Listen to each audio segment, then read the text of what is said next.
What is up? Welcome in to the Early Edge. I'm your host, Allan Bell. We have a fantastic show lined up for you today.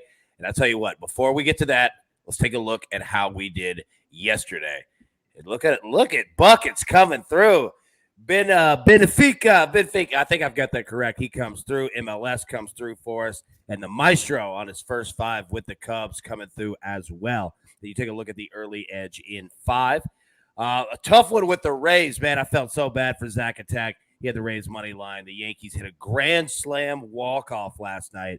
Maestro comes through with the Mets first five. And the coach, he had a parlay, Dodgers money line, Giants money line. Dodgers came through, Giants, brutal one, man, lose by one run. And I'll tell you what, so those are our picks. Now, what you guys need to know is that we have Early Edge pieces coming at you from all directions and all days. We've got the cover 3 college football win total locks in your audio feed now. And then you look at what is coming today on Thursday, the NFC West preview, 1 p.m. Eastern, Early Edge in 5, 4 p.m. Eastern, the AFC North preview at 8 p.m. Eastern. And then on Friday, our normal Early Edge morning show, 10 a.m. Eastern. We've got an NFC North preview coming 1 p.m. Eastern, Early Edge in 5, normal time at 4 p.m. Eastern, and the AFC South preview at 8 p.m. Eastern. So, Jeweler, he is running crazy all over the place, getting these shows out for you. But yeah, pay attention there, both podcast, video, you'll see it all there. And look at these two legends right here. First up, Allie O'Neill, how are you? Doing well. Happy to be here and get to some baseball today. Yeah, Allie, you know what? We're happy to have you here and get into some baseball today. And another person, John Bollman. Look, hey, you and Fettner, man, you and the Fett Show crushed it yesterday on the Twitter Spaces. Well done on that. Good morning, sir. Yeah, thanks for joining us on the Twitter space as well, AB. I feel bad for Zach, too, honestly. I was on the Yankees yesterday, and I feel like I sneaked out with a win that I didn't deserve. So I'm very happy for that. Definitely got lucky with that one. Dude, it was crazy, man. And, like, you know, anybody that follows, like, you know, freezing cold takes on Twitter, like, everybody was blasting the Yankees, and it was like, no, came back and did it. Speaking of the Yankees, though, Bollman, I'm going to come over to you. All right. We almost had an implosion last night, but when we look at overall, and especially heading towards the MLB postseason, what do we need to know about them? Like, do we have faith that the Yankees are going to be the team that we all thought that they were going to be? Yeah, so I just wanted to talk about the Yankees and essentially their implosion a little bit. So they're 12 now after their win yesterday. They're 12-22 in their last 34 games. So not very good, but a lot of it has to do with their injuries. So they had Michael King get injured. They had Chad Green get injured. They had Clay Holmes get injured. He was added to the IL yesterday. So those are massive for Yankees bullpen. Now it's been second in the league this season. That's really what's been their strength, is they haven't had to score a ton, but they bring in their dominant relievers and they're all good. They've also had Giancarlo Stanton injured for a long time. DJ LeMahieu has now been injured. Anthony Rizzo's been out of the lineup. Matt Carpenter's on the IL. Luis Severino's on the IL. So it's not like this team is all of a sudden just playing terribly. They have a ton of injuries contributing to why they're playing poorly. So they do have reasons. Then a couple other things. They really don't have much motivation right now. They have a 10-game lead in the AL East. They have an even bigger lead for the bye because no one in the AL Central is going to catch them. So if you're the Yankees, yeah, you're playing terribly right now, but at the same time, it's not like you're losing any ground. You really don't need to be playing well until maybe the end of September and then obviously the playoffs. And then the last thing is everybody is just slumping at the same time right now. So Anthony Rizzo, I want to get these numbers right. Rizzo is 3 for his last 31, and this is including yesterday. Josh Donaldson, 4 for his last 29, and Judge is 2 for his last 17. So a combination of the bullpen just pitching terribly right now, the hitters all slumping at the same time, as well as not much motivation, no really reason to win, is kind of why the Yankees are imploding right now. And I do think you will see it end. I don't know if you will see the Yankees of the first half of the season, but I do think it will end somewhat soon. I'm not sure about the playoffs, so I really don't think they're going to get very deep. Yeah, they, we spoke about it, and to compare it to college baseball, they have a little bit of a Tennessee feel to it, to where, like, they dominate, get to the postseason, boom, one and done, out. Like, it scares me a little bit, but I'm with you in the terms of there's nothing really for them to play for right now. Like, just be healthy.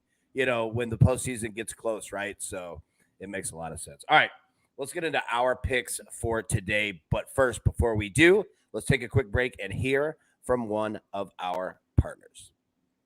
And we are back. All right, we've got 2 plays on the board for you today. Now, first one, all right, and this is for everybody, myself included.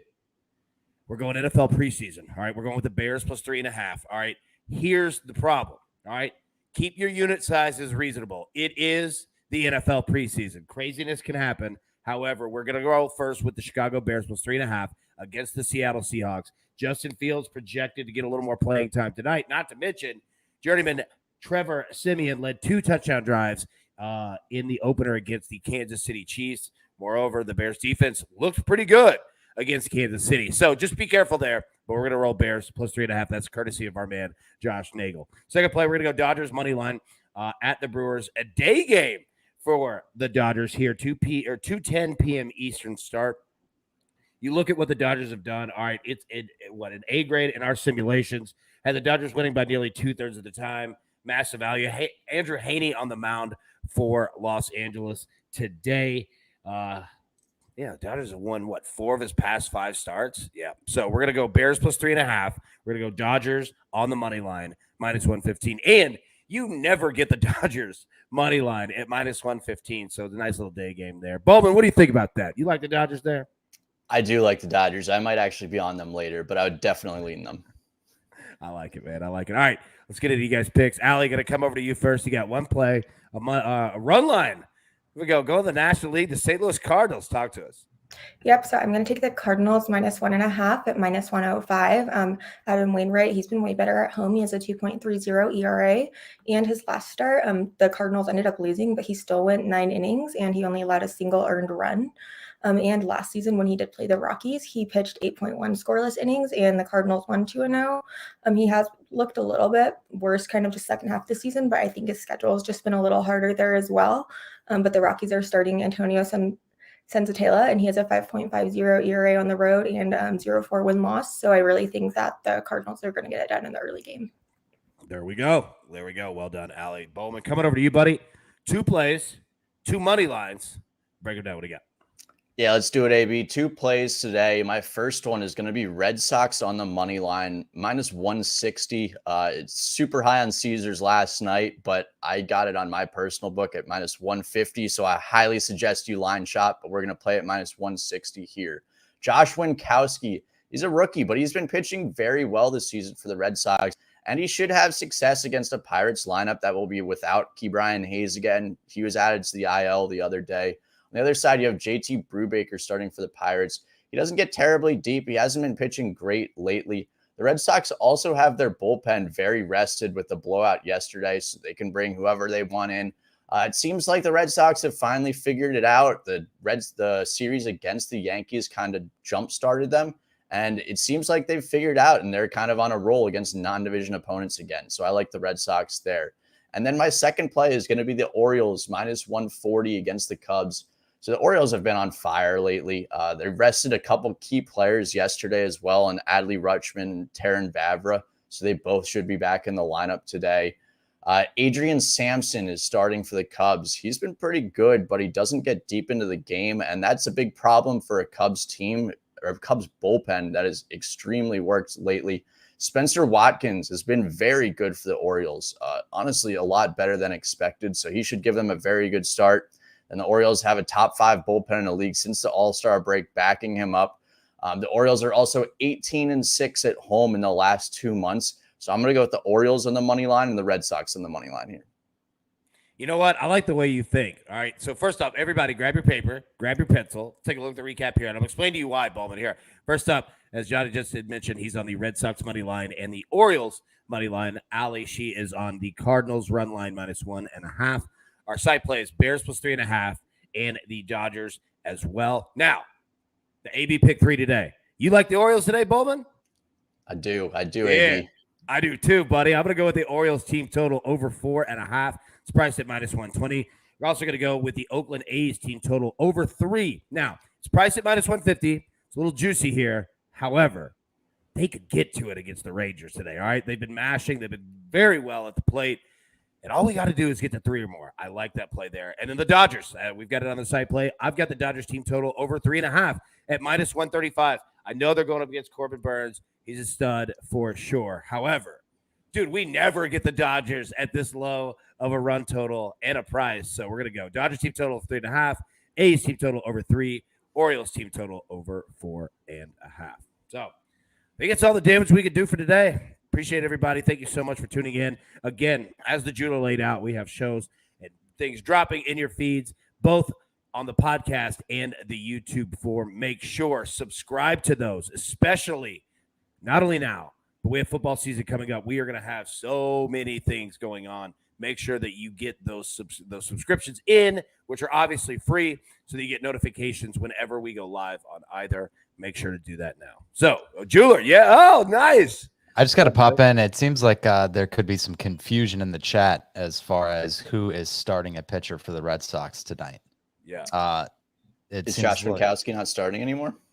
Caesars has Eovaldi listed, and it looks like, I mean, the analysis is based on, I checked MLB. I will say, guys, I checked MLB.com before the show, and it said Winkowski, so I was going with Winkowski. But, yeah, obviously that makes a difference.